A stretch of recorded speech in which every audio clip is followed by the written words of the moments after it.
Hey guys, this is my 96 Ford Econoline van. This is the E350. It's got the big block 460 or the 7.5 liter. And today I'm going to show you how to service the transmission. And the first thing you want to do is probably pull the transmission dipstick and just check the fluid color and the quality of the fluid. Mine is not too bad. It definitely needs to be replaced, but it's not like real black or burnt or anything. And I've already checked the level on this. You got to do it while it's running and run it through the gears and then check it. And there's a cold and a hot side, and also just kind of see how it shifts when you drive. It'll tell you a lot of things. This sometimes will get a little bit of a rough shift once in a while, but it's pretty rare. But it doesn't really seem to have any slipping or anything. And some people say if your transmission fluid is super black and dark, it's best not to change it. However, some people say changing it helped, so kind of just depends. However, you are kind of taking a risk if the fluid is in really bad condition. It does seem like this van was regularly serviced before I got it. All right, let's start by crawling under the van here, and this one has enough ground clearance, but I have a big piece of cardboard in case I make a mess, because it's very likely you will make a mess, but if you're good, you won't make a mess. But one thing you want to check is what kind of transmission you have. Let's see if we can see it up in here. It should be like a plate somewhere, and it may be hard to read, but if you put a flashlight right at the right angle, you can see it's a E4OD, gas only. Not sure why that is. It says do not remove, and you can see it might be seeping a little bit. I definitely have a rear main leak I'm going to be fixing later on. But this transmission could have two pans. This is the two-wheel drive pan. There's also a four-wheel drive pan that actually has a drain plug. I believe this part goes down a little bit lower. And I think that's when you're off-road, going all different angles. It allows the transmission to be able to pick up the fluid easier. And unfortunately, the two-wheel drive version does not have a drain plug. However, you can upgrade the pan to a four-wheel drive pan that has the drain plug, but you will have to change to a different filter. And it's very important you install the correct filter. There's one for the four-wheel drive and one for the two-wheel drive, because if you mix them up, you could damage the transmission. But anyways, I'm gonna go ahead and start zipping these bolts off. And to drain these pans, you wanna leave the ones in the back on, just thread it in a little bit, and take a lot of the front ones off. Maybe leave those in, threaded in, and we're just gonna kind of try to pop it down this way, allow a lot of that fluid to drain off into the bucket here. Hopefully we don't make too much of a mess. But anyways, let's get this pan down. And you can see the drips coming off of there. It looks fairly red. I don't think it's too bad. This van also did sit for like 2 years, and I think it was more red when I checked it the very first time. All right, next I'm gonna try to pull the filter out with the pan just like this. Oh, there we go. Pops right out. So here is the inside of the pan, and there's no metal shavings or anything, so that's a good sign. Obviously everything's a little dirty, and it's pretty normal to have this dark stuff on the magnet. And also here is the filter. I think this has been replaced before. Kind of seems like an aftermarket filter. I don't see Motorcraft stamped on it or anything. And also, usually the first time the transmission fluid is replaced, there's like this little plastic cap, and it just sits down in here, and that's from the factory, and it's supposed to be like that. So if you find a little plastic cap, don't worry. And also another thing to remember is that the seal did not come off with this. So I'm going to go back in the transmission and pull the seal out of there, and we don't want to try to stick the filter in there and there's already a seal in there. Anyways, I'll just take the cork seal off and clean this pan up really good.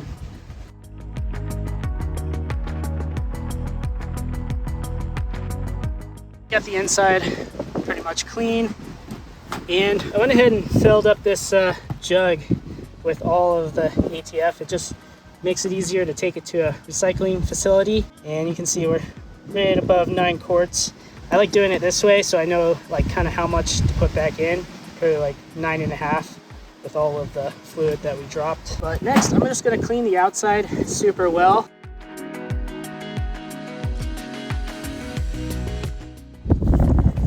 Yeah, see that little seal right here? Yeah, it's too hard to get out by hand, but just make sure you don't use anything metal. There we go. take your time without scratching any of the metal. Next, I'm just gonna check to make sure all of the solenoid body bolts are tight. E4OD solenoid body fasteners, 80 to 100 inch-pounds. I'll probably just do 90. All right, so someone threw a bunch of hay in here, but this is the filter that came out of here. See how the pickup tube is kind of short? I believe the four-wheel drive one is a lot longer. And you can see that we have the right filter. Just make extra sure it's correct, because using the wrong filter may ruin your transmission. And so here's the new filter. It is a Motorcraft filter. It's always a good idea just to inspect your part. Make sure someone didn't like toss it on the ground and stomp on it, and this pickup tube isn't cracked or something like that. Just kind of move it around, make sure there's no cracks or anything weird going on. But next, I'll go ahead and just lubricate this seal with some ATF, and you just kind of wiggle it up there until it stops. I got a Felpro gasket. I believe this is reusable. This is a step up from the regular quart gasket. And here is the number. I also went ahead and cleaned the sealing surface on the transmission. Make sure it's gonna seal up really good. And I got the pan as clean as possible, and the magnet. And real quick, I can just run a little tack cloth around here, make sure I don't have any dirt or debris left in. Set the clean magnet right there on its little home. And we can go ahead and lay down the gasket. It can only go on one way. A lot of those solenoid body bolts were a little bit loose, but I got them all torqued down to spec. There we go, make sure all the holes are lined up. Also with this gasket, you can kind of install the screws and the gasket will hold them on. I just did two, just to kind of keep the gasket in place from sliding all around too much. I'll go ahead and install the pan and thread all of the bolts in by hand and kind of just snug them up in a crisscross pattern. E4OD pan bolts are 120 to 144 inch-pounds. Let's do like 130. And then I'll torque them all down in a crisscross pattern and recheck the torque on all the bolts a couple times. Okay, so now that the pan is all torqued down to spec, I'm gonna go ahead and try to pull this cover off. There should be a torque converter drain plug somewhere around here. So I'm gonna spin the crank around until we find it.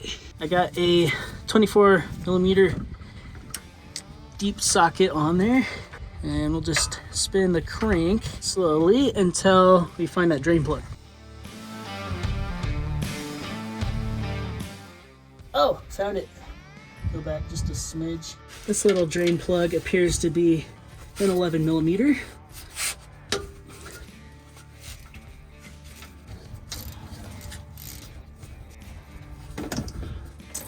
And there we go. I don't even think this guy had any kind of seal on it. It was just kind of hard to thread off. But we'll just let that torque converter train. Might take a while. Okay, so I'm gonna be putting in this Valvoline Dex Merc automatic transmission fluid. And you can see it's recommended for Mercon. The manual says Ford Mercon, so that should be good. And also, I really like this Lucas stop slip. It also stops like hard shifting, especially older transmission. This stuff is great. I put in my 4Runner, and my 4Runner transmission was way more neglected, and it had some hard shifts, no slipping or anything. And this stuff really made a huge difference. And I've been driving it for like 10 to 15,000 miles since, and no issues. But if you're worried about, you know, putting all new fluid in and having like slip issues, this stuff is great. And from what I hear, it won't, you know, cause any problems unless the problems are already there.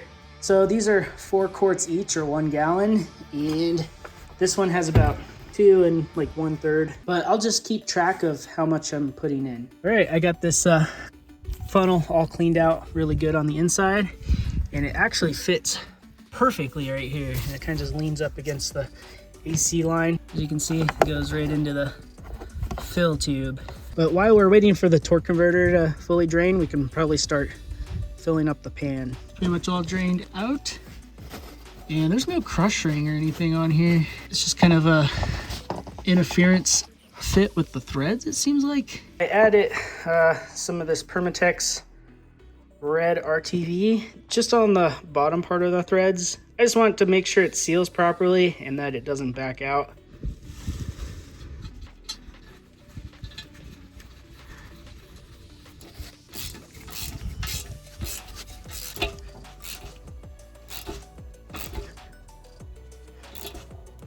Yeah, just kind of till it stops. I don't want to break it.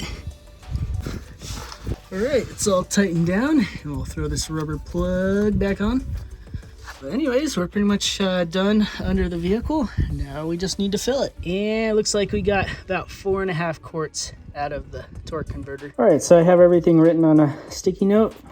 Converter is 4.5, pan is about 9.3 quarts, so 13.8 quarts total. And right now I just have 4 quarts plus 4 plus 2.3, give or take, plus this, which is 0.75 or 3/4, and just around 11 quarts. So tonight I'll go ahead and dump in all 11, maybe start it up for like 20 seconds or so just to kind of fill the converter, and then tomorrow I'll go to Walmart and pick up another one of these. And now we will start the painstaking process of pouring all this transmission fluid down. And I'll just start with a gallon of the ATF, the Lucas stuff in between, just so it's not the first thing to go down there being picked up. Just want to make sure it's not starting to flow out where the funnel goes in, because that can happen if you try to dump too much at once.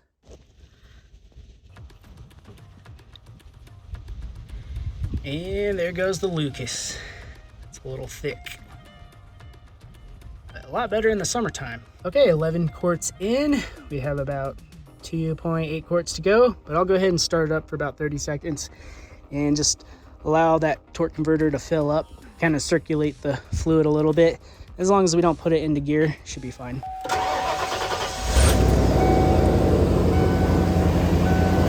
No weird noises or anything.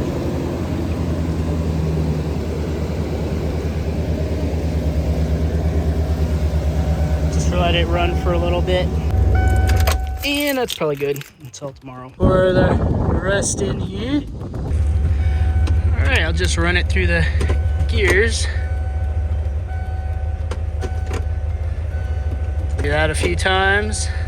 Feel it engaging. Also, when you check the fluid level, you want the vehicle to be level as well. Guys, that is perfect right there.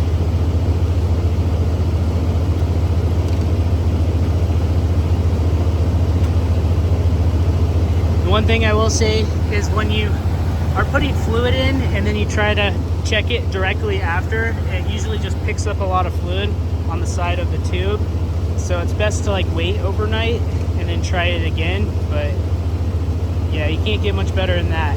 And of course I'll check it again once I get the transmission super hot, and we'll make sure it's in the hot range. But for just starting it up, that's perfect.